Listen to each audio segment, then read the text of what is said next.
Four teams all tied on 13 points at the top of the League One table, who have been the fast starters in the race to reach the Championship. 6 games already down in League One, and we have 7 teams all equal to or above the magical 2 points per game mark. I'll assume we're back in the land of the normal, and that's the standard for promotion after the insanity of Sheffield Wednesday getting 96 points last season and not making the top 2. It's a really interesting bunch of 7 up there, as I'd only call 3 of them League One big boys, with a nice few surprises in there too.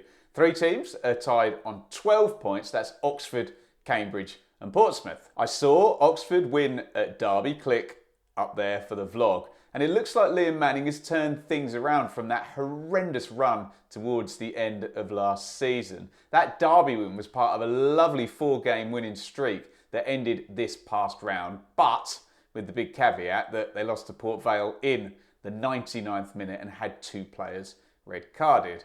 Oxford's other defeat came at Cambridge United on opening day, and they are just above them in 6th.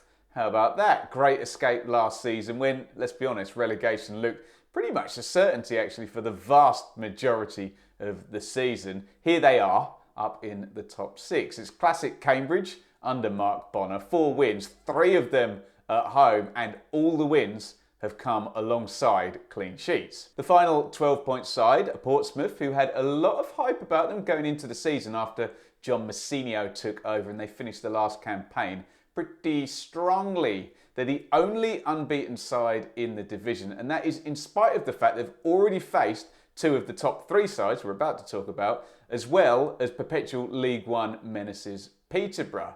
There's a tough 4 games coming up. They might be the real deal, and we'll certainly find out more after that run. On to our 4 teams tied on 13 points then, leading the way. And big surprise to me actually is Port Vale. Bit of a controversial ending to last season as they replaced manager Darryl Clark with Andy Crosby, but they've started absolutely brilliantly. I say they've started absolutely brilliantly. They did lose 7-0 on the opening day at Barnsley, but since then 4 wins out of 5, all by the odd goal. Next few fixtures look nice as well, so they might still be up there going into October. I should be surprised by Stevenage in 3rd, but look, it's Steve Evans, and for all the divisiveness about him as a boss, when his teams get going, by God, they really get going. It's a lovely direct style. They're 23rd for possession and 24th for accurate passes, but they are so good at what they do. Hence, they already have 4 wins, 3 of them away from home, and 4 clean sheets into the bargain as well. They absolutely flew out of the blocks last season on their way to promotion from League 2. They're doing the first bit of that little sentence once again. I don't think anybody who pays any attention to League 1 will be in any way surprised by Bolton being up there in 2nd at the moment. They have lovely winning momentum from last season and frankly most of Ian Effort's tenure. And other than James Trafford in goal, they've got very decent squad continuity too. They smashed out 9 goals and 9 points in their first 3 games before that weird 4-0 battering at home to Wigan.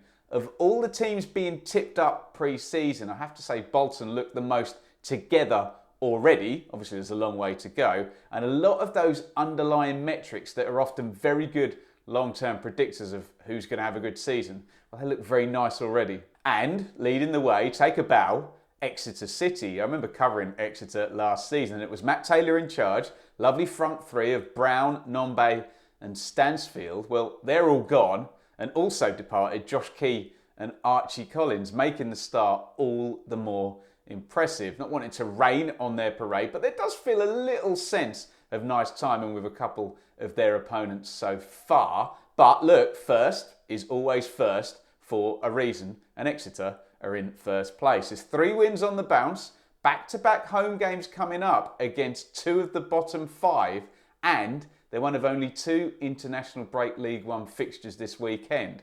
I don't think they're going to be budging very soon. Let me know in the comments what you think of the promotion picture as it stands right now in League One. We've got some big hitters for the division lurking, not too far back. Playoff finalists Barnsley, there's Derby, Blackpool and Peterborough. They're all bunched together. And Wigan are down the bottom, but they've done a fine job of siving through that 8-point deduction they started the season with in the first 4 games. If you're interested in tracking the teams that will end up in the Championship next season, whoever they may be, we don't know now, do hit me up and let me know how frequently you'd like me to check in with the 3rd tier, having frankly just wished it good riddance as an Ipswich fan. If you do want some more League One content, you can click here and get some right now. Have a look at my pre-season 1 to 24 predictions. If we stop the count right now, my Exeter, Stevenage, Port Vale and Cambridge predictions, understandably, might not be looking very good at all.